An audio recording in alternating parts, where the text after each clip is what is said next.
नमो अरिहन्ताणं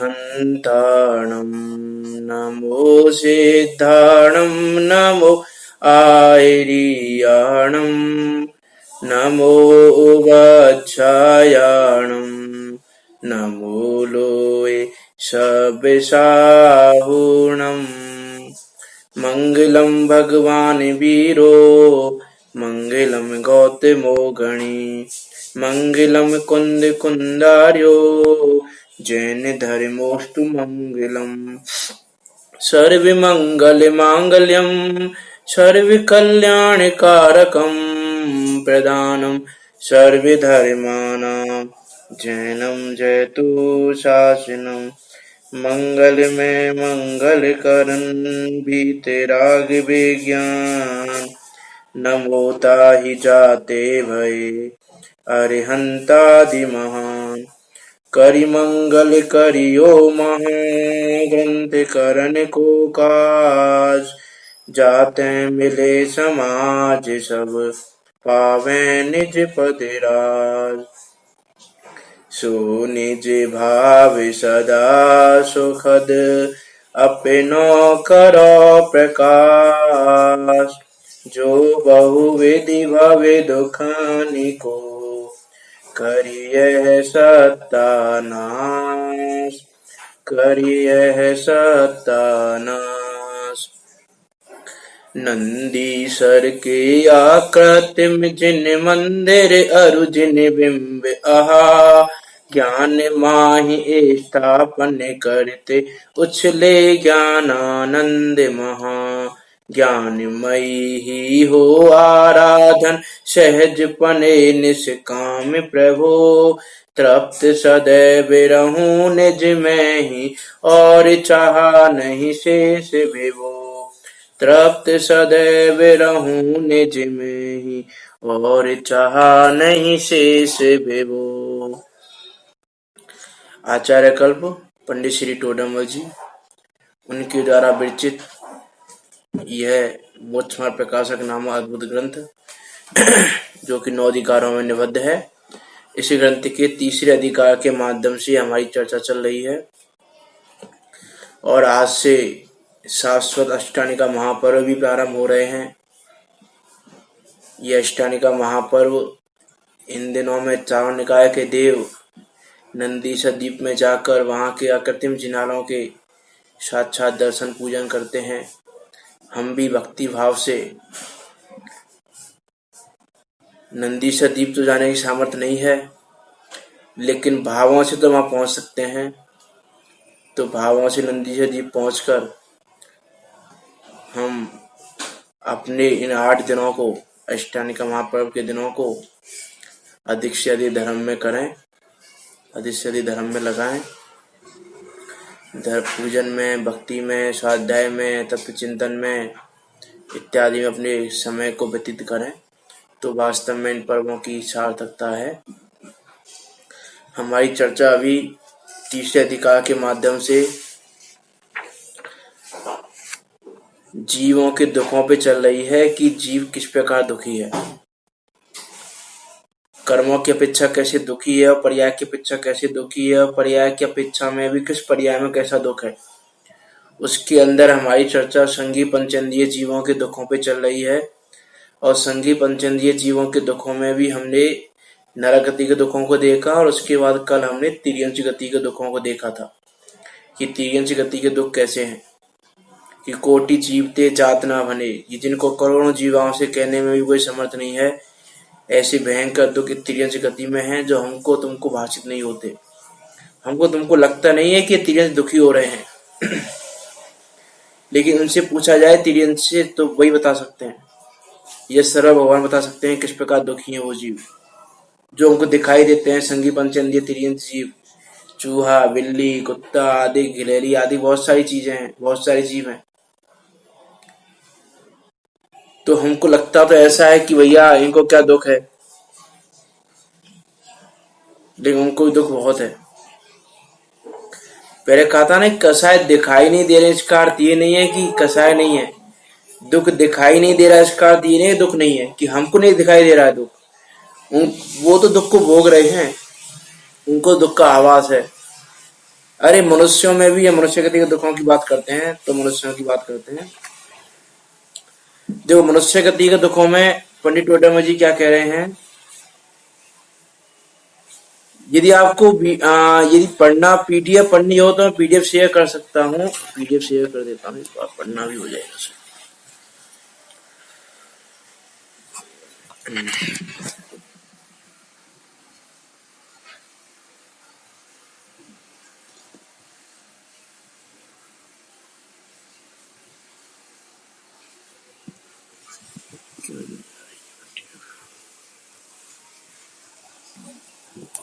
PDF नहीं आ रही है अभी।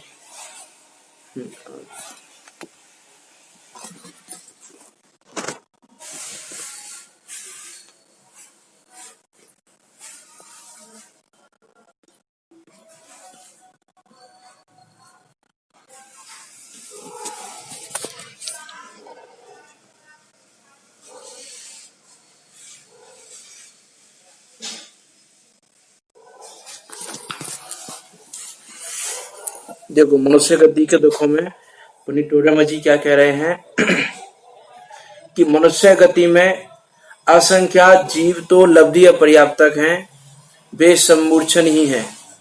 उनकी आयु तो उच्छ्वास के 18वें भाग मात्र है।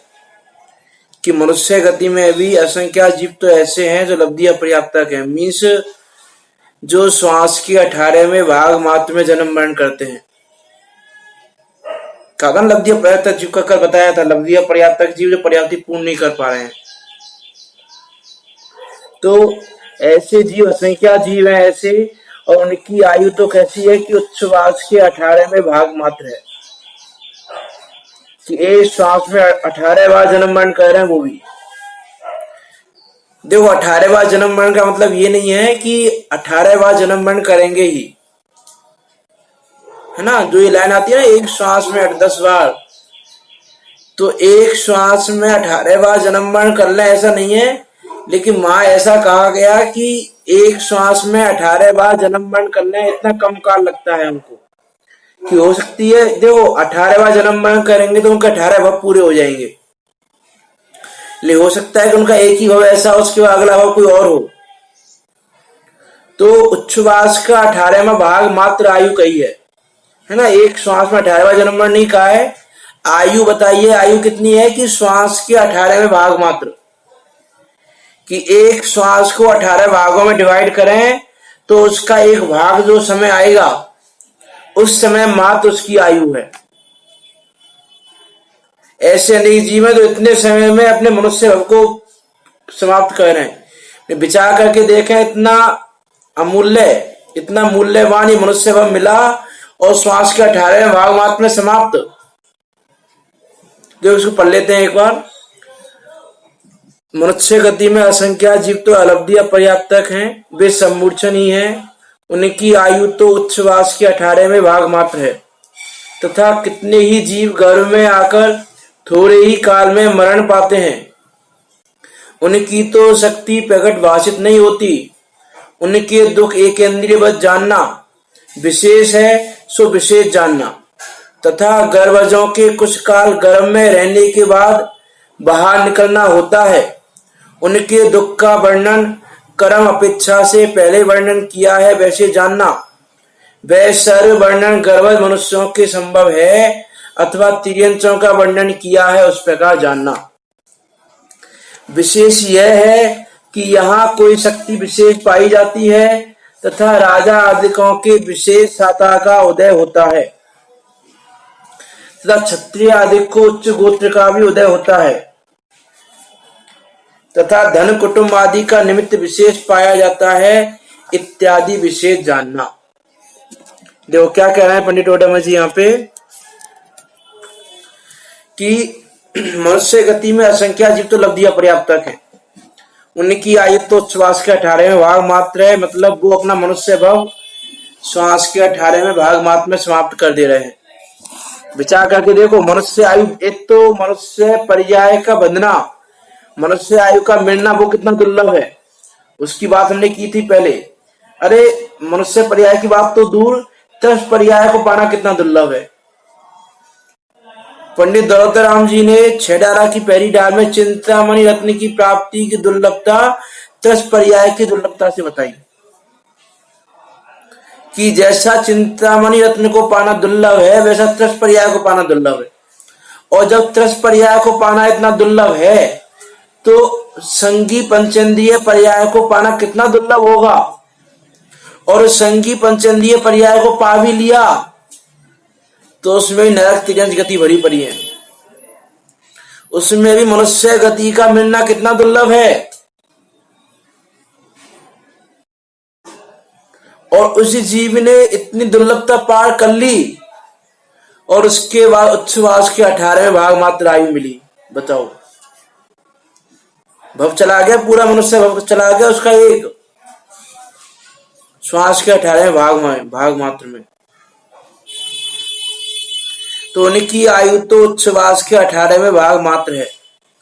तथा कितने ही जीव गर्भ में आकर थोड़े ही काल में मरण पाते हैं। और कितने जीव, देखो कितने जीव क्या है कि गर्भ में आए और गर्भ में आने के थोड़े ही काल बाद मरण को पा लेते हैं। उनकी तो शक्ति प्रकट भाषित भी नहीं होती कि कोई जीव गर्भ में आया 1 दिन 2 दिन में मरण को प्राप्त हो गया, उनकी तो शक्ति भाषित भी नहीं हुई कि पता ही नहीं चला भैया कि जीव आया भी था। उसकी ना तो उसका जो श्वासोच्छ्वास है ना उसका पता चला कि श्वासोच्छ्वास किया कि नहीं किया इत्यादि रूप से उसकी शक्ति भाषित ही नहीं होती। ज्ञान आदि तो भाषित होते ही नहीं पूरे गर्भ के काल में, हमको भाषित नहीं होते, वो तो जान ही रहा है। और जो थोड़े ही काल में मरण को प्राप्त हो गया गर्भ में आने के बाद उसकी शक्ति भाषित भी नहीं हुई, श्वासोच्छ्वास का ही पता नहीं चला उसका, है ना, हार्ट बीट वगैरह का पता नहीं चला। उनके दुख एक इंद्रिय बद जानना। बताओ, मनुष्य गति के दुख कह रहे हैं एक इंद्रिय बद जानना। विचार करके देखें हम, और ऐसा नहीं है ऐसा हमने अनंतों बार ऐसा ही जन्म पाया होगा, मनुष्य पाया होगा ऐसा भी अनंतों बार प्रत्यक्ष दिखाई देता है कि किसी ने गर्भ धारण किया 1 दिन बाद 2 दिन बाद 10 दिन बाद 15 दिन बाद बच्चे की डेथ हो गई गर्भ के अंदर। तो कैसा भयंकर दुख है। मरण का दुख तो झेल ही रहा है, गर्भ के दुखों को झेल रहा था और मरण का दुख झेला। और ये दुख झेलने के साथ साथ मनुष्य पर्याय का एक भव्य कार्य कर दिया। क्योंकि देखो, मनुष्य पर्याय जितना मिलना दुर्लभ है, मनुष्य आयु भी मिलना उतना ही दुर्लभ है। कि किसी की आयु 1 वर्ष की, किसी की 2 वर्ष की, किसी की 1 महीने की, किसी की 2 महीने की, ऐसी आयु वाला बेचारा क्या करेगा। इसलिए मनुष्य पर्याय के साथ साथ मनुष्य आयु का मिलना ही बहुत दुर्लभ है। वो यहां बता रहे हैं कि भैया आयु कितनी है, मनुष्य पर्याय भी पाली तो भी उच्छ्वास के 18वें भाग मात्र उसकी आयु है। और कितने ही जीव गर्भ में आकर थोड़े ही काल में मरण को प्राप्त होते हैं, उनकी शक्ति प्रकट भाषित नहीं होती। उनके दुख एक इंद्रिय बद जानना विशेष है, सो विशेष जानना। कि विशेष क्या है कि उनको थोड़ा विशेष है एक इंद्रिय की अपेक्षा, कि भैया उनके 5 इंद्रिय हैं, मन भी है, तो ज्ञान दर्शन आदि की शक्ति थोड़ी ज्यादा है एक इंद्रिय के कंपैरिजन में। लेकिन दुख एक इंद्रिय बद क्यों कहे जब अंतर है तो दुख इसलिए कहे एक इंद्रिय बद कि जैसे तो एक इंद्रिय जीव है उसके कुछ भी व्यक्तता नहीं है, ना तो दुख की ना तो उसका दुख व्यक्त हो रहा है हमको। अभी एक इंद्रिय जीव है, वृक्ष खड़ा है, हमको भाषित हो रहा है कि दुखी है ये कि नहीं हो रहा है, जितना उसको ज्ञान दर्शन है। तो वैसे ही जो ये जीव है तो गर्भ में आके थोड़े ही काल में मरण को प्राप्त हो गया उसके भी दुख व्यक्त रूप से नहीं आए, सामने नहीं दिखे हमको। इसलिए कहा कि एक इंद्रिय बद दुख जानना, कि जैसे दुख एक इंद्रिय में वैसे दुख है। कसाय भाव बढ़ रहा है जीव को, उसको भी ऐसा नहीं है कि गर्भ में जीव को कसाय भाव नहीं होता हो, कसाय भाव बढ़ावा बढ़ रहा है,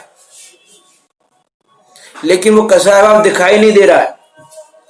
जैसे वृक्षों का बताया था कि किस प्रकार कसाय भाव बढ़ता है, उसका वृक्ष का दिखाई ना देना कसाय ना होने का प्रमाण नहीं है। दिखाई ना देना अलग बात है और कसाय होना अलग बात है। कसाय है और दिखाई नहीं दे रही तो इसका अर्थ ये नहीं लगा लेना कि भैया कसाय नहीं है। जैसे कहीं कोई कहता है ना कि ये व्यक्ति तो बहुत ही सरल परिणामी है, ये तो कसाय आदि भाव करता नहीं है, तो हो सकता है कसाय आदि भाव नहीं हो, उसके ज्यादा तीव्र नहीं हो, मंद हो, और हो सकता है कि उसके अंदर ही अंदर वो कसाय तीव्र भी हो जो दिखाई नहीं दे रही हो। क्योंकि भैया वो कसाय भाव व्यक्त होगी तो दिखेगी, और व्यक्त नहीं होगी तो फिर सर्व भगवान ही बता सकते हैं कि कसाय है कि नहीं। तो ऐसे दुख है उस जीव को कि गर्भ में आके थोड़े काया मरण को प्राप्त हो जाता है। हम देखते हैं कोई दुखों की हम बात करें, देखो कोई अबॉर्शन करवा लेता है, कोई कुछ करवा लेता है ना। अनेक प्रकार से गर्भ में जीव का मरण या तो स्वयं हो जाता है या बाहर के निमित्त ऐसे बन जाते हैं कि किसी ने करवा लिया, बच्चे का मरण करवा दिया किसी ने, है ना। देखो आयु क्रम तो उसका खुद का है, आयु क्रम उसका उतना ही था, तो हम बाकी निमित्तों के पीछे कथन कर रहे हैं कि उसके दुख कैसे हैं। कि किसी ने अबॉर्शन आदि करवा लिया या किसी के गर्भ के दौरान ही कोई ऐसी प्रॉब्लम हो गई कि भैया नहीं अब तो बच्चा ये मरण को प्राप्त होगा, बच्चा नहीं बच पाएगा इत्यादि अनेक रूप से। तो गर्भ में रह के ही थोड़ा का कितना ही हो सकता है, एक दिन का भी हो सकता है, एक महीने का भी हो सकता है, 4 महीने का भी हो सकता है, 5 महीने का भी हो सकता है। गर्भ से निकलने से पहले पहले कभी मरण हो जाए, और ऐसा हो जाता है, प्रत्यक्ष दिखाई देता है, तो ऐसे उसको दुख है। और क्या दुख है उसके गर्भ के दुखों की यदि हम बात करें और तो देखो पंडित दौलतराम जी ने पहली डाल में लिखा, जननी उदर बसो नव मास अंग सकुचते पाई त्रास, कि 9 महीने तक अंगों को संकुचित करके कितना दुख सहन किया। देखो हमको क्या लगता है कि देखो वो दुख हम भी सह के आए हैं, लेकिन हमको दुख लगते नहीं है। ये दुखों को दुख याद रहते, पुराने दुख तो पुराने बाबाओं के दुख और अभी मनुष्य पर्याय में गर्भ आदि के दुख जो हमने सहन किए वो याद रहते तो हम मानते। अभी हमको भाषित नहीं होते इसलिए हम मानते नहीं है। लेकिन देखो हम विचार करके देखें, मान लो आपको एक छोटी सी संदूक में आपके हाथ पैरों को बिल्कुल मोड़ के, और मीन्स उसका संदूक का एरिया बहुत कम है, बहुत छोटा सा स्पेस है, उस स्पेस में आपको पूरी तरह से मोड़ मार के, चरण गर्दन नीचे झुका के, हाथों को ऐसे करके, पैरों को पूरा मोड़ के, और उसमें बैठा दिया जाए, बंद कर दिया जाए संदूक में, बताओ कितने दिन तक रह पाओगे और कितना दुख होगा, और होगा कि नहीं होगा दुख, विचार करके देख लें हम। तो ऐसे ही वह जीव भी घर में छोटे से स्पेस में अपने अंगों को संकुचित करके रह रहा है, तो कितना दुख होगा उसको। मां जो खा रही है, चरपरा मीठा जैसा भी है, वो सब उसको लग रहा है, कैसा दुख होगा। विचार तो करके देखें, कब उसकी भावना करके देखें कि वो दुख कैसा होगा, गर्भ का दुख। इसीलिए तो लिखा पंडित जी ने, अंग सकुचते पाई त्रास। और वो जो दुख है, वो दुख को कहने में भी कोई समर्थ नहीं है। विचार करके देख लें हम कि भैया संदूक में कितने दिन रह सकते हैं, आधा घंटे नहीं रह पाओगे। और वह जीव 9 महीने रहता है उसी हालत में, उल्टा लटका हुआ है, अंग अंग पूरे संकुचित होकर रह रहे हैं, गर्भ के दुखों को भोगने वाला ही जानता है, सर्व भगवान जानते हैं। ऐसे दुख है, मनुष्य गति के दुखों की बात हो रही है, ऐसे दुख हमने तुमने सबने भोगे। तथा गर्भजों के कुछ काल गर्भ में रहने के बाद बाहर निकलना होता है। कि गर्भज जो जीव हैं, गर्भज जीव, तो गर्भज जीव में भी कुछ काल गर्भ में रहने के बाद बाहर निकलना होता है। उनके दुख का वर्णन कर्म अपेक्षा से पहले वर्णन किया है, वैसे जानना कि उनके दुख कैसे हैं, कि ज्ञान दर्शन की व्यक्तता नहीं है ज्यादा, इत्यादि रूप से। तो जैसा पहले वर्णन किया है वैसे जानना। वह सर्व वर्णन गर्भज मनुष्यों के संभव है, अथवा तिर्यंचों का वर्णन किया है उस प्रकार जानना। ऐसे है उसके दुख। इसलिए कहा ना पंडित दौलतराम जी ने, बाल पने में ज्ञान ना लयो, निक्षत जे दुख पाए घोर, तिनको कहत न आवे और। कि गर्भ से निकलने के बाद भी जो दुख हैं, तिनको कहत ना आवे और, कि उनको कह लो कितना भी, उनका कोई और छोड़ नहीं आए। ऐसे दुख हैं गर्भ से निकलने के बाद भी। गर्भ से निकलने के बाद ऐसे दुख हैं, तो गर्भ के दुख कैसे होंगे? जब गर्भ से निकलने के बाद के दुखों को कहने के लिए कह रहे हैं कि जिनको कहत ना आवे छोड़, कि उनको कहने के बाद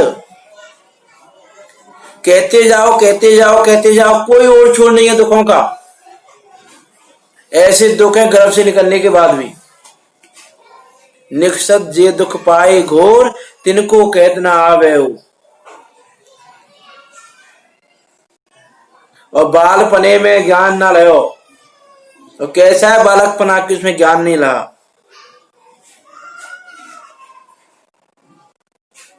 कि बालक हैं, हमको क्या लगता है कि अरे कितने अच्छे थे हम बालक अवस्था में, छोटे थे जब, कोई टेंशन नहीं थी, सुखी थे पूरी तरह से, और अभी कैसे दुखी हो गए।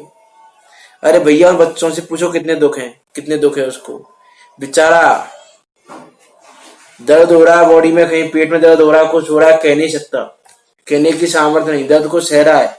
माँ समझ ले तो समझ ले, नहीं रोई जा रहा है, रोई जा रहा है। भूख लग रही है तो भूखा ही है, माँ समझ ले तो खाना मिल जाएगा, नहीं समझा तो नहीं मिलेगा। कहीं गिर रहा है, कहीं पड़ रहा है, कहीं लग रही है, कहीं कुछ हो रहा है, कहीं कुछ हो रहा है। ज्ञान दर्शन की व्यक्तता है नहीं, कषाय आदि भाव हो रहे हैं लेकिन व्यक्तता है नहीं ज्यादा, है ना। किसी बच्चे को हम देखते हैं कि भैया उसकी इच्छा पूरी नहीं हो रही, जमीन में माथा पटकता है, अपना सारे काम करता है। वो क्या कषाय भाव की व्यक्तता जितनी जितनी है, थोड़ी बहुत कषाय की व्यक्तता रहती है उनकी भी। भाई कभी क्रोध आ जाता है, सामान को उठा के फेंकने लग जाते हैं, है ना। गुस्सा आया, खिलौने फेंक दिए दूर, तो वो भी क्या है, एक बता रहा है कि भैया इसको कषाय है, गुस्सा आया, इसको कहते हैं गुस्सा हो रहा है अभी, इसको इससे मत बोलो, अभी गुस्सा हो रहा है अभी, ये भी ऐसे करेगा, किसी के लगा देगा, फिर थोड़ी देर में शांत हो जाएगा। तो कषाय आदि की व्यक्तता है थोड़ी बहुत ज्यादा कषाय आदि व्यक्तता भी नहीं है। कि जो बड़ा है वो तो भैया क्रोध आदि करके, कुछ बोल बाल के, किसी का बुरा करके अपनी कषाय को शांता करना भी चाहेगा, लेकिन बेचारा बच्चा क्या करे, कुछ करने की सामर्थ्य है नहीं उसमें अभी।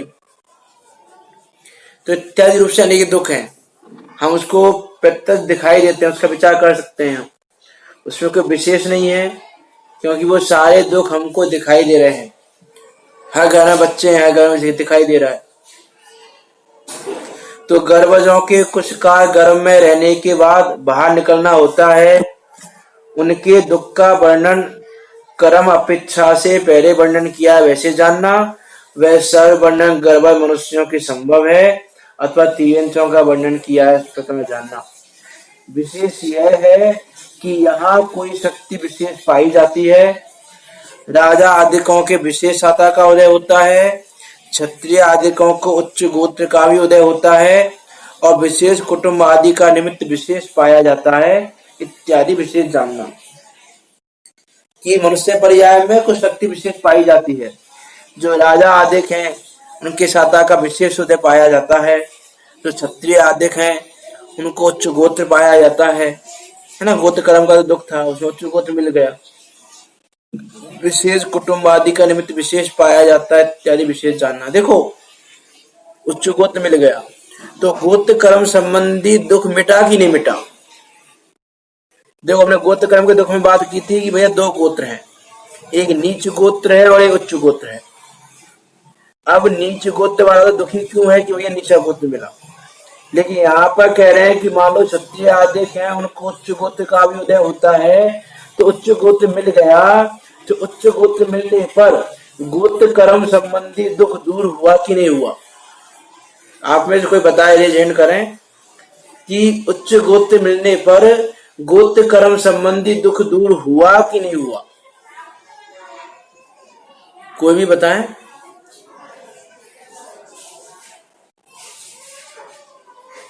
जो ये क्लास है, क्लास की शैली में चलेंगे तो क्वेश्चन आंसर अच्छे लगते हैं क्लास की शैली में। तो आप में से कोई भी बताना चाहे यदि।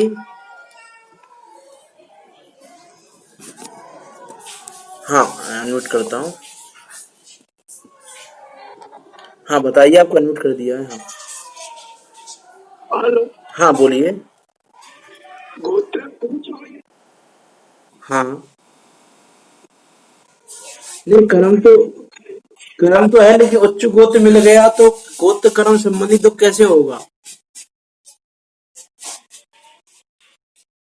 मैं गोत्र कर्म चर्चा की थी इसलिए पूछ रहा हूँ, मैंने वहां बताया था, इसलिए मैं पूछ रहा हूँ कि उच्च गोत्र मिलने में तो कैसे होगा। उसको दुख तो यही था ना, जो नीचे गोत्र में उदय हुआ, जिसको उत्पन्न हुआ उसको दुख ये था कि भैया ऊंचा गोत्र नहीं है मेरा, तो उसको दुख है इस बात का। लेकिन जिसको ऊंचा गोत्र मिल गया उसको क्या दुख है, नीचे गोत्र का दुख तो हो नहीं सकता उसको, तो उसको क्या दुख है।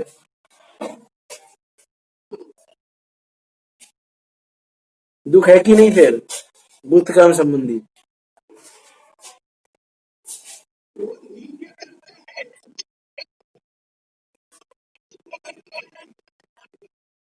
नहीं वो तो है, यहाँ वो वाली बात नहीं थी। चलो मैं बता देता हूँ। देखो उसको उच्च गोत्र मिल भी गया तो उसको दुख क्या है कि मुझसे मेरा ये गोत्र छूट ना जाए। और किसने रिजेक्ट किया है क्या। हम्म, कि उसको दुख क्या है कि भैया मेरा मरण हो जाएगा तो मेरा ये उच्च गोत्र जो मुझे मिला है वो छूट जाएगा, या उसमें कोई ऐसा कार्य नहीं करूं कि मैं मुझे कोई निंदनीय कहे, नीच गोत्र वाला कहे इत्यादि अनेक रूप से। जैसे राजा आदि कहे कि भैया ऐसा कोई कार्य नहीं हो जाए हमसे कि कोई हमको निंदनीय कहे, कि जैसा नीच गोत्र वालों की निंदा की जाती है वैसे कोई हमारी निंदा करे। ये दो, और ये उच्च गोत्र हमसे छूट जाएगा तो पता नहीं अगले हमें कौन सा गोत्र मिलेगा, कैसा गोत्र मिलेगा, इत्यादि रूप से गोत्र कर्म का दुख बराबर बढ़ रहा है, चाहे उसको उच्च गोत्र मिला हो चाहे नीच गोत्र मिला हो। जब तक वो गोत्र रहित, कुल आदि से रहित अपने ज्ञायक भाव को, अपनी आत्मा को नहीं देखेगा, तब तक तो उसको गोत्र कर्म संबंधी दुख ही बराबर रहेगा, प्रत्येक समय दुख है गोत्र कर्म संबंधी भी। तो उच्च गोत्र का भी उदय होता है, विशेष कुटुंब आदि का निमित्त विशेष पाया जाता है इत्यादि विशेष जानना। अथवा गर्भ आदि अवस्थाओं के दुख प्रत्यक्ष भाषित होते हैं। देखो यहाँ बता रहे हैं गर्भ अवस्था के दुख कैसे हैं। जिस प्रकार विष्ठा में लट उत्पन्न होती है उसी प्रकार गर्भ में शुक्र शोणित के बिंदु को अपने शरीर रूप करके जीव उत्पन्न होता है। जिस प्रकार विष्ठा में लट उत्पन्न हो जाती है उस प्रकार गर्भ में शुक्र शोणित के बिंदु को अपने शरीर रूप करके यह जीव उत्पन्न होता है। फिर बाद में महाकर्म से ज्ञानादिक की और शरीर की वृद्धि होती है। इन सब की विशेष चर्चा नहीं करनी, आप सबके ज्ञान में है वो चीज। गर्व का दुख बहुत है, संकुचित रूप से औंधे मुंह, क्षुधा त्रसा आदि सहित वहां काल पूर्ण करता है। कि कैसा दुख है कि संकुचित होकर औंधे मुंह पड़ा हुआ है, क्षुधा त्रसा आदि से सहित है और वहां काल पूर्ण करता है। संदूक के एग्जाम्पल से लगा लेना कि भैया कितने समय रह सकते हैं हम और कितना दुख होगा हमको, है ना। संदूक का हमने एग्जाम्पल दिया, उसका तो स्पेस फिर भी बड़ा है और बेचारा गढ़वाल से मतलब छोटे से स्पेस में औंधे मुंह पड़ा है, अंग पूरे संकुचित हुए पड़े हैं, क्षुधा त्रसा आदि सहित है।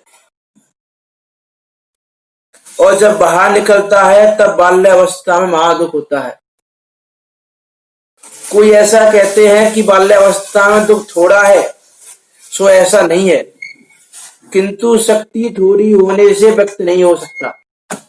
बताया ना अभी कि भैया ऐसा कोई कहे कि भैया बचपन में हम अच्छे थे, बाल्यावस्था में अच्छे थे, अभी तो बहुत दुखी हो गए, हम बाल्यावस्था में सुखी थे। कि भैया सुखी नहीं थे बाल्यावस्था में भी तुम, बाल्यावस्था में भी तुम्हारे कसाय भाव बढ़ रहा था, कसाय भाव की व्यक्तता नहीं हो रही थी, ज्ञान दर्शन की व्यक्तता नहीं थी, दुखी हो रहे थे, किसी से ना कह सकते ना सुन सकते।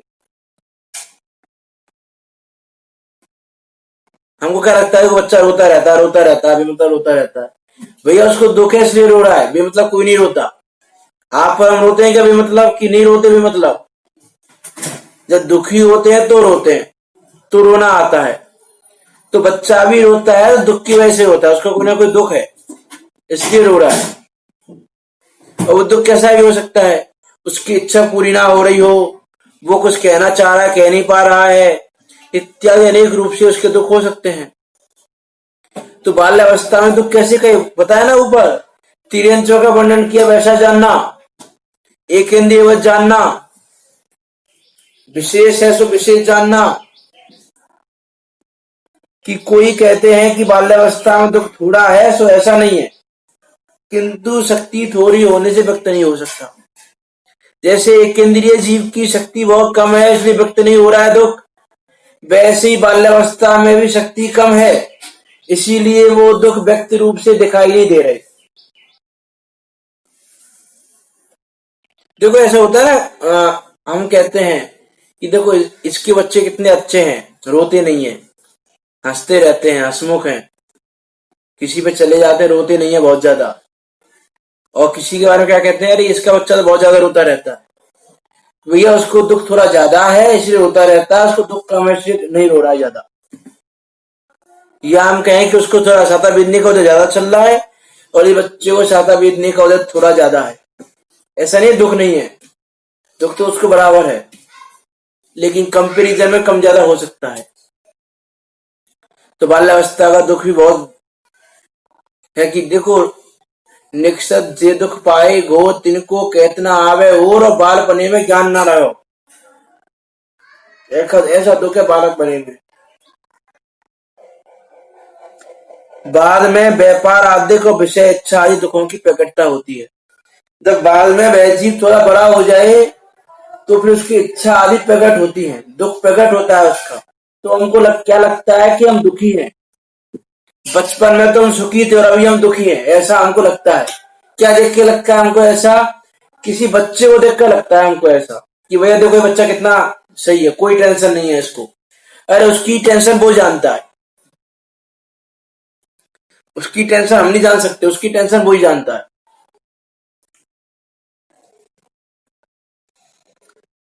तो बाद में व्यापार आदि को विषय इच्छा आदि दुखों की प्रकटता होती है, इष्ट अनिष्ट जनित आकुलता बनी ही रहती है। इन सब की चर्चा हम कर्मों के संबंध में कर चुके हैं, इसलिए विशेष नहीं कह रहे हैं कि इष्ट अनिष्ट जनित आकुलता बनी ही रहती है।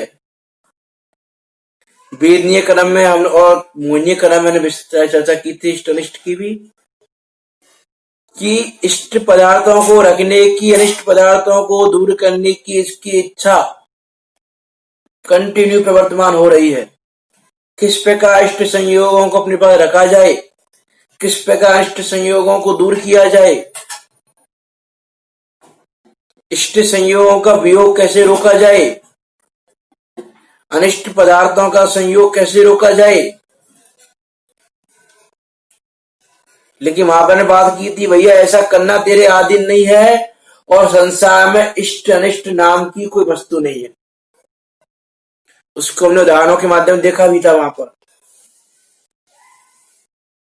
कि हम किसी को न इष्ट कह सकते हैं ना किसी को अनिष्ट कह सकते हैं। तो इष्ट अनिष्ट जनित आकुलता बनी ही रहती है। पश्चात जब वृद्ध हो तब शक्तिहीन हो जाता है और तब परम दुखी होता है। ये दुख प्रत्यक्ष होते देखे जाते हैं कि बालपने में ज्ञान न लयो, तरुण समय तरुणी रत रयो, अर्ध में तक समय बूढ़ापनो, कैसे रूप लखे अपनो। अर्ध में तक सम बूढ़ापनो, कि बूढ़ापना भी कैसा है, आधे मरे हुए समय अर्ध में तक। अब जो ये सोचते हैं कि भैया ठीक है अभी तो युवा हैं, अभी तो करने दो करें, धर्म तो वृद्धावस्था में करेंगे। तो पंडित दौलतराम जी ने क्या लिखा कि अर्ध में तक सम बूढ़ापनो, कैसे रूप लखे अपनो, कि भैया बुढ़ापे में अपना रूप कैसे लग पाओगे तुम, बुढ़ापा तो आधा मृतक के समान है। और यहाँ क्या लिख रहे हैं कि पश्चात जब वृद्ध हो तब शक्तिहीन हो जाता है, तब परम दुखी होता है। कि वृद्धावस्था के दुख भी वृद्धावस्था वाला जीव ही जानता है कि क्या दुख है उसको। तो जो जीव ये सोचते हैं कि भैया जवानी में नहीं हम तो बुढ़ापे में धर्म करेंगे, तो वास्तव में धर्म नहीं होने वाला। धर्म को ये नहीं है भैया बुढ़ापे में करेंगे, जो करना है कर लें।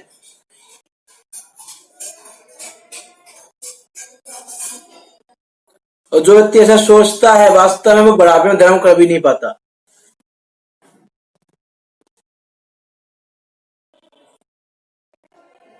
अरे तुमने जवानी में स्वाध्याय किया नहीं,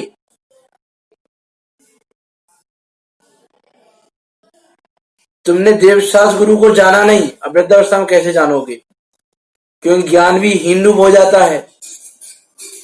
कहते ना कि भैया वृद्धावस्था में बुद्धि थोड़ी कम हो जाती है, तो ज्ञान जैसा युवा अवस्था में वैसा ज्ञान नहीं रहेगा। और देखो आपने भी अनुभव किया होगा कि बचपन में आपने जो याद कर लिया होगा वो अभी याद नहीं कर सकते आप, और जो अभी याद कर पा रहे हो बुढ़ापे में याद नहीं कर पाओगे। अरे बचपन में जिस चीज को आप एक दिन में याद कर लेते थे, अब उसी चीज को याद करने में 10 दिन लगेंगे आपको, और बुढ़ापे में तो भूल ही जाओ याद करना।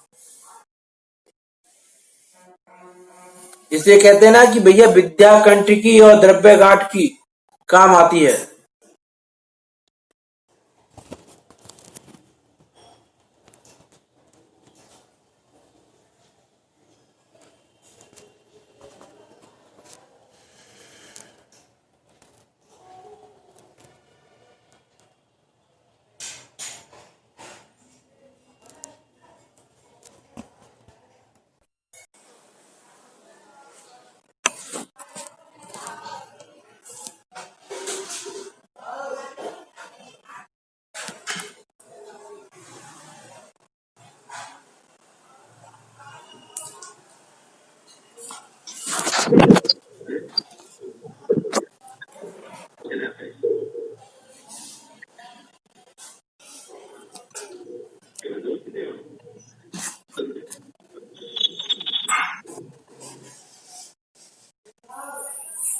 हाँ म्यूट कर लीजिए।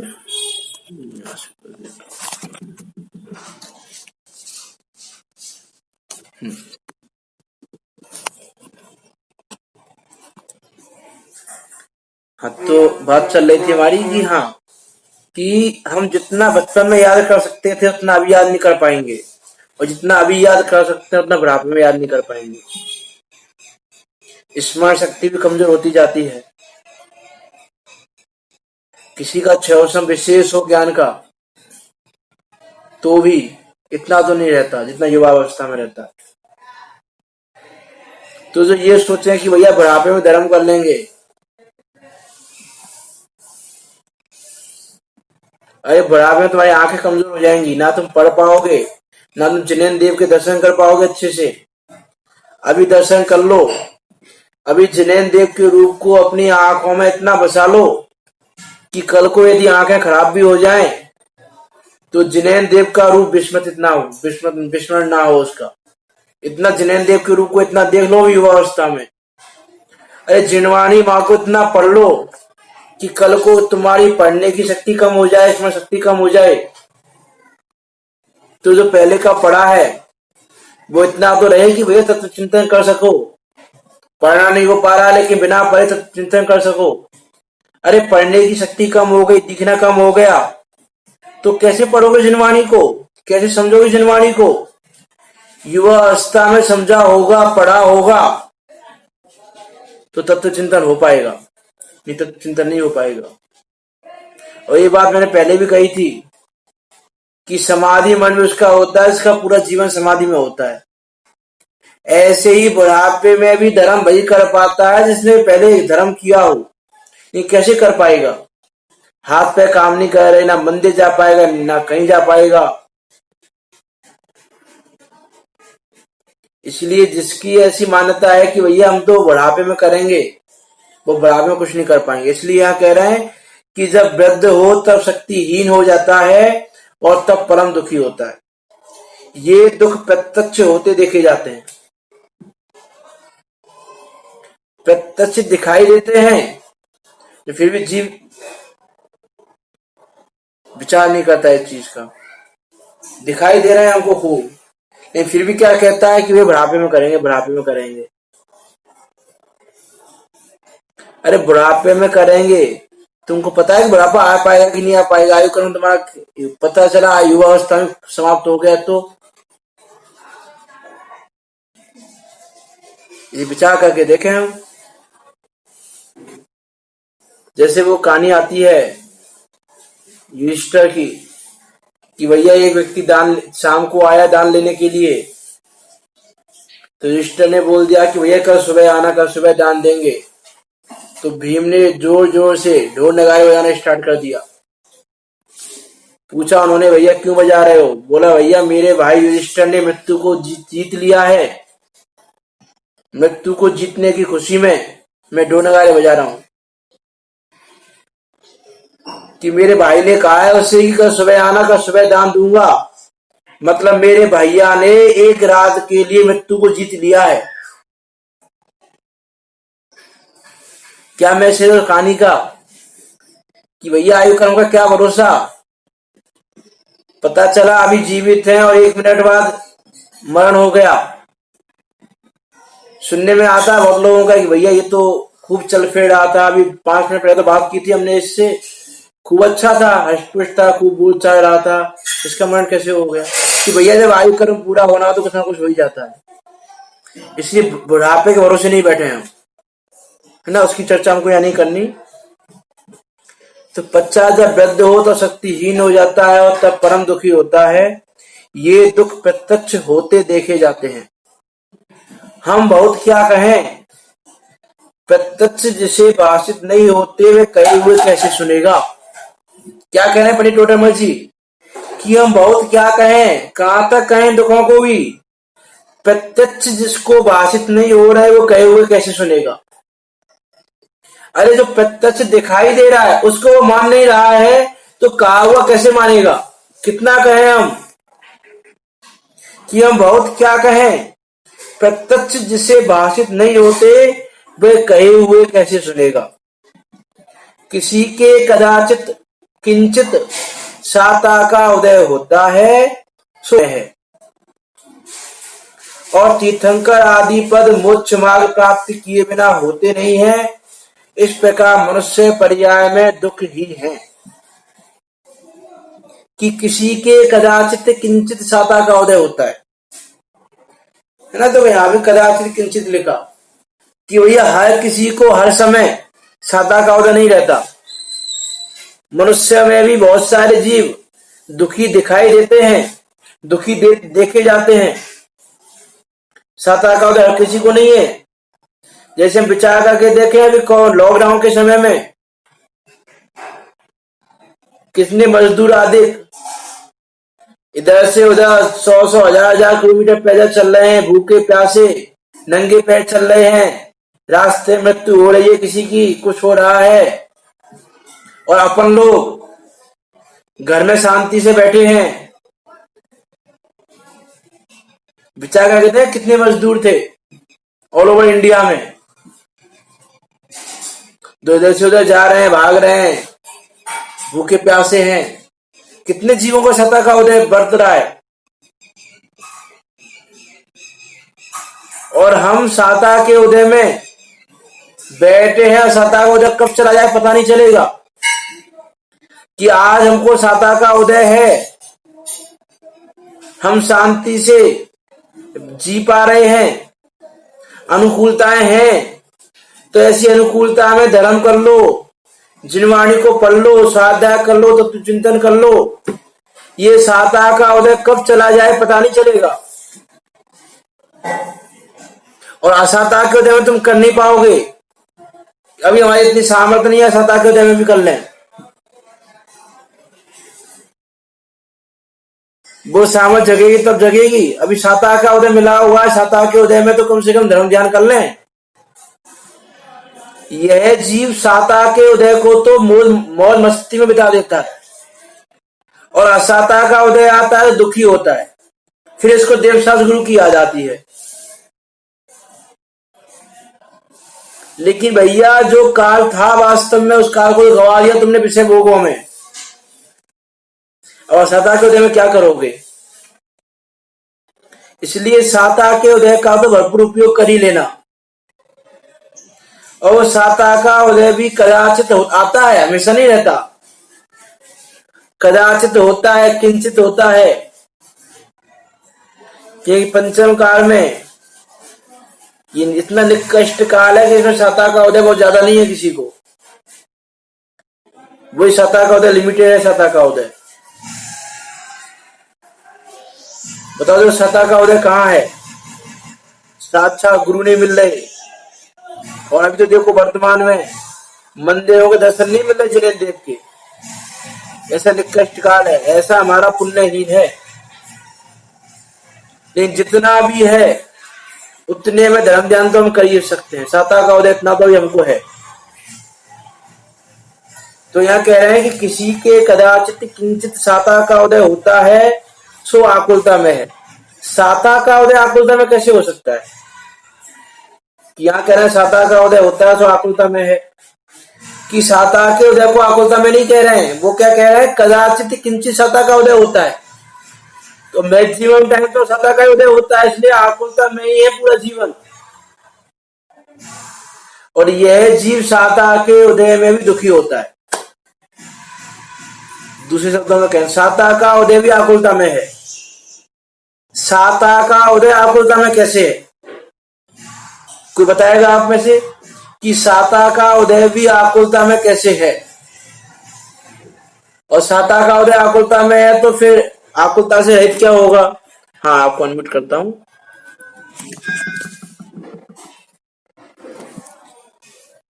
हाँ बताइए, अनम्यूट कर दिया मैंने आपको।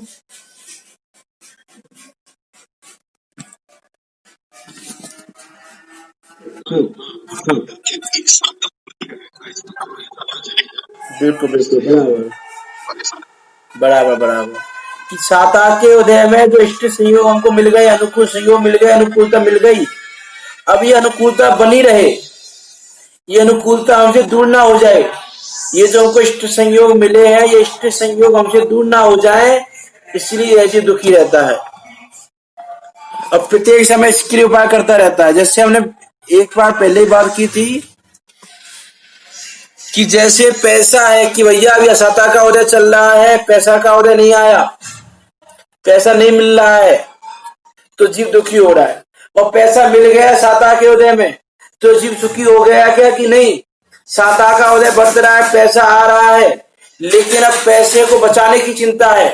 किस प्रकार पैसे की रक्षा की जाए, किस प्रकार कोई हमसे लूट ना ले, कोई चुरा के ना ले जाए, इत्यादि अनेक रूप से आकुलता है जीव को। साता के उदय में सुखी नहीं है जीव। और हमारे मुनिराज असाता के उदय में भी सुखी रहते हैं, और हम साता के उदय में भी दुखी रहते हैं। विचार करके देखें हमारी परिणति कहां जा रही है। अरे मुनिराज सम्य दृष्टि जीव भी, पंचगुण स्थावती श्रावक भी असाता के उदय में इतना दुखी नहीं होता जितना हम साता के उदय में दुखी हो जाते हैं।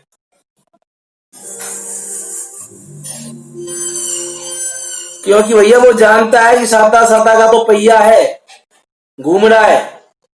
साता आई गई, असाता आई गई। वो आती है ना, एक कहानी आती है, एक राजा था, उसके राज्य में कोई एक संदेश लेके आया कि भैया एक मैसेज है लेकिन बहुत महंगा मिलेगा। अच्छी अच्छी बातें बेचता था वो। तो राजा ने एक बात खरीद ली उससे बहुत महंगे में, कि यह भी चला जाएगा, यह काल भी चला जाएगा। ऐसा कुछ है, मुझे याद नहीं आ रही कहानी अच्छी से, कि यह काल भी चला जाएगा। अब उसके में दुख का काल आया, तो भी क्या है कि भैया ये काल भी चला जाएगा, आया है चला जाएगा। सुख का आया, लग रहा है कि भैया ये भी आया है चला जाएगा। क्या सुखी होना, क्या दुखी होना, इसका भी बराबर विचार करें। इसमें ज्यादा कहने को तो कुछ भी नहीं है, क्योंकि आप और हम सब उस पर्याय में रह रहे हैं, मनुष्य पर्याय में, और आप और हमको प्रत्यक्ष भाषित होता है ये सारे दुख।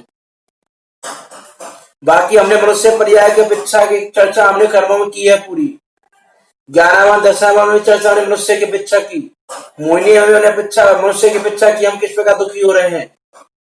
अंतराय में भी, वेदनीय में भी, आयु नाम गोत्र में भी, सब में हमने चर्चा की है। वो सारे दुखों को यहाँ लगा लेना। इसलिए यहाँ पर विशेष नहीं कहा कर्मों को लेके। हम बहुत क्या कहें, प्रत्यक्ष जिसे भाषित नहीं होते वह कहे हुए कैसे सुनेगा।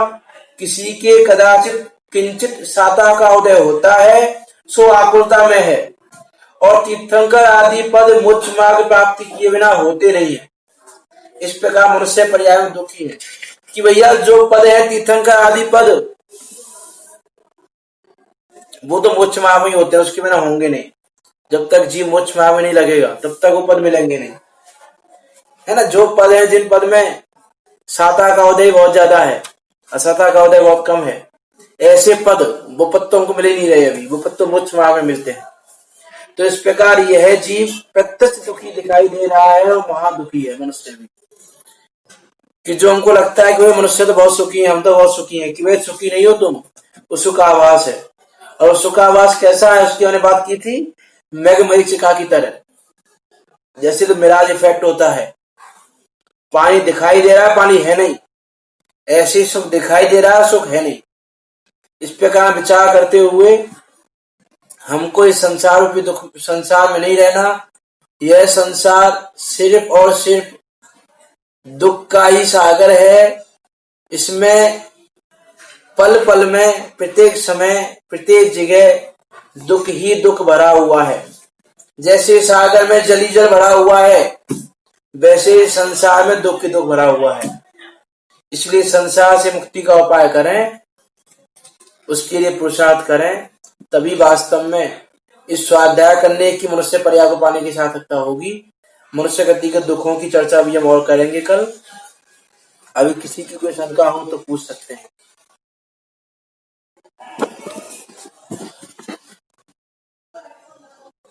किसी की कोई भी शंका हो तो आप पूछ सकते हैं।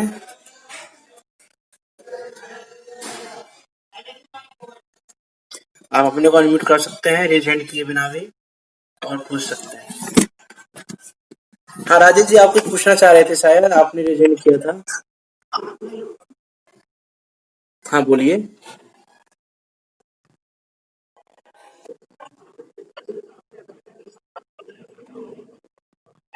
हाँ हाँ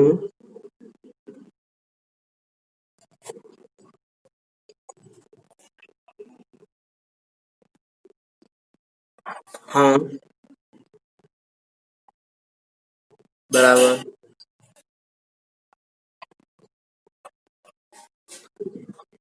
हाँ इसीलिए ना कि उसकी वो, इसलिए तो उसमें कहा था ना कर्मों के दुखों में भी, कि भैया उसकी रुकाव नहीं है, उसको उसकी इच्छाओं का प्रमाण नहीं है, कहीं पर उसका रुकाव नहीं है। एक इच्छा समाप्त नहीं होती, उससे पहले दूसरी इच्छा हो जाती है। इसका आशा रूपी गड्ढा ही ऐसा है। तो इसलिए चाहता कि उदय में वस्तु मिल जाए इसको, तो भी ये चाहता है कि और वस्तु मिल जाए। जैसे कोई चाहता था कि भैया मुझे मैं करोड़पति हो जाऊं, तो साथ आके उदय से वो करोड़पति हो भी गया।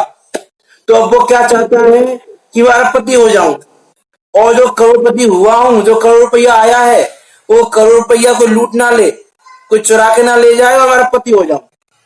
तो उसकी इच्छा वर्तमान बराबर है कि पहले करोड़पति होने की इच्छा थी, अभी अरबपति होने की इच्छा है। तो पैसे कमाने की जो इच्छा थी, जो आकुलता थी, वो समाप्त नहीं हुई, और उस आकुलता के साथ साथ उस पैसे को बचाने की आकुलता और हो गई। इस प्रकार यह जीव प्रत्येक समय दुखी है, सत्ता के उदय में दुखी हुई जीव सुखी नहीं हो रहा है। इसको लगता है कि मैं सुखी हो गया। और ये पहले भी कहा था, संयोग आदि जो इसकी दृष्टि है। हाँ, बिल्कुल। सम्य दर्शन आदि सच्चा उपाय है, उसके अलावा दूसरा कोई उपाय है ही नहीं सच्चा। ये सम्य दर्शन आदि होने पर ही ये जो सम्य दर्शन आदि भी, यदि हम बात करें सम्य दर्शन आदि की, तो सम्य दर्शन आदि होने पर भी वस्तु का सहज परिणाम स्वीकार करना पड़ेगा। वस्तु का सहज परिणाम ज्ञान में आएगा। कर्मों की अवस्था कर्मों के अनुसार आती है, मेरे अनुसार नहीं आती। कर्मों का परिणाम कर्मों में है, और मेरा परिणाम मेरे में है। कर्म मुझे परिणामित नहीं करा सकते, मैं कर्मों को परिणामित नहीं करा सकता। ये ज्ञान सम्यक दर्शन है, और यही ज्ञान सुख का कारण है। तो इसीलिए कहा कर्म की जगह विचार करना कि भैया इसका विचार तो करना प्रारंभ करें अभी हम। पात्रता जगाएं हम, वो पात्रता ऐसी आएगी, इस अभ्यास के बल से आएगी पात्रता। कि जगत में कोई भी अनुकूलता आए चाहे प्रतिकूलता आए, दोनों ही काल में हम ये विचार करें कि भैया अनुकूलता आई है तो चली जाएगी, प्रतिकूलता आई है तो चली जाएगी। ये काल भी चला जाएगा, रुकेगा नहीं। मनुष्य पर्याय भी मिली है, ये भी चली जाएगी। किरण पर्याय मिल सकती है हमको, कहीं मिल सकता है, इसलिए उसका प्रयास करें कि मनुष्य पर्याय भी सदा रहने वाली नहीं है, कि शाश्वत तो अपना शुद्धात्म तत्व है। क्या कह रहे हो? बिल्कुल बिल्कुल। अरे मनुष्य पर्याय मिले ये भी जरूरी नहीं है, और त्रस्त पर्याय मिले ये भी जरूरी नहीं है। हो सकता है त्रस्त पर्याय का अंतिम भाव हो, इसमें कल्याण नहीं किया तो निगोर में जाना पड़ जाए कहीं, इसका भी नहीं पता। त्रस्त पर्याय के मिलने का पता नहीं, मनुष्य पर्याय तो दूर की बात है, त्रस्त पर्याय के मिलने का नहीं पता, त्रस्त पर्याय मिलेगी कि नहीं मिलेगी। क्योंकि त्रस्त पर्याय का 7-2000 सागर का काल है, और पता चला वो हमारा अंतिम काल चल रहा हो, ये 2007-2000 सागर का, तो उसके बाद तो जीव नियम से निगोर में जाता ही जाता है। तो हो सकता है निगोर में जाना पड़ जाए कहीं, इसलिए उससे पहले अपना उपाय कर ले तो भला है। ये सब जानकर हम संसार से मुक्त होने का उपाय करें, उस ओर अपना पुरुषार्थ करें। इसी मंगल भावना के साथ अभी की वाणी को विराम देते हैं। हे जिन वाणी भारती तू जपो दिन रैन, जो तेरो स्वर ना गए सो पावे सुख चैन।